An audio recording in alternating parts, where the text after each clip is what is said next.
Sigma Contemporary 10 to 18 millimeters 2.8 is, I decided to come back to this lens. I didn't have a review on my channel yet, but I have tested on other channel in Polish language on Fuji. I have tested this lens on Fuji, but I really want to share my opinions and my views of this lens right now because officially Sigma's, releases on RF mount, difficult to pronounce, is changing situation dramatically in terms of photography and specifically in terms of APS-C system.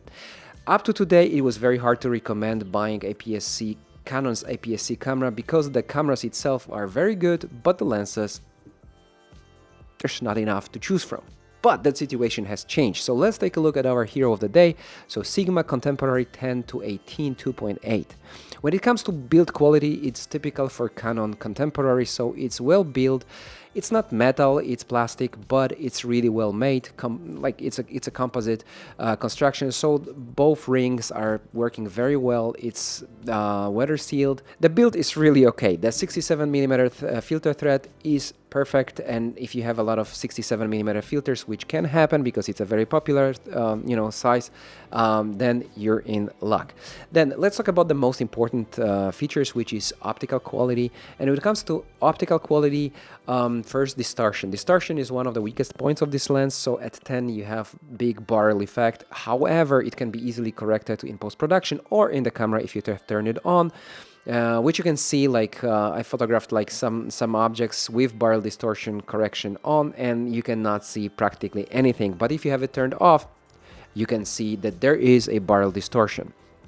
Now, when it goes to 18, there's a little pincushion, but something negligible, so I wouldn't focus too much on it. When it comes to sharpness, in the middle on 10 and 18, 2.8, in both cases, this image is sharp and contrasty, so very, very, very good job there. However, if we are talking about the corners, something you may expect on 10 and 18, you have a drop of contrast, drop of sharpness, but nothing substantial there, so nothing to worry about. And if you really care about the corners, you just stop it down to 3.2 or 4.0 and you're good. No problems at all. When it comes to sharpness though, there's one flaw that I found in this lens and I really want to share. Close-up image quality is pretty poor at 2.8. I'm saying at 2.8 because situation dramatically changes at 4. So if you stop it down to 4 and if you come really close to your subject, the sharpness goes up dramatically. However, at 2.8, I would not use it because there's a both drop in contrast and in sharpness. Kind of difficult to correct in post, so avoid that, okay? Promise. All right, now let's talk about autofocus performance. Autofocus performance is specifically interesting to me because I have tested this lens before on Fuji system, and Fuji autofocus, no comments. You know what I'm talking about. I love Fuji, love you guys, but autofocus, okay? So in this case on Canon, it works flawlessly. I gotta say, I'm impressed. No hunting, no pumping, no searching for the object. It's right spot on. So you just touch on the screen, bing, touch on the screen, bing, and you got it. Sorry for these stupid sounds, okay? So you just have it nailed. When it comes to focus breathing, it's very well controlled. You can see a little bit of focus breathing, more on 10 than on 18, but still it's nothing, to worry about. I would say negligible. When it comes to work against harsh light, like against the sun, you see some flaring there, but it's pretty well controlled as for that compact, that small, ultra wide lens. So there's really a lot of good things to say about this thing. When it comes to star effect, stars are pretty nice at f11, f16. At 16, the stars become really, really pretty, really, really long. Maybe even too long for my taste, but that's just my taste, okay? Chromatic aberration, this is very important because I thought that chromatic aberration on that wide angle would be something to be really concerned about.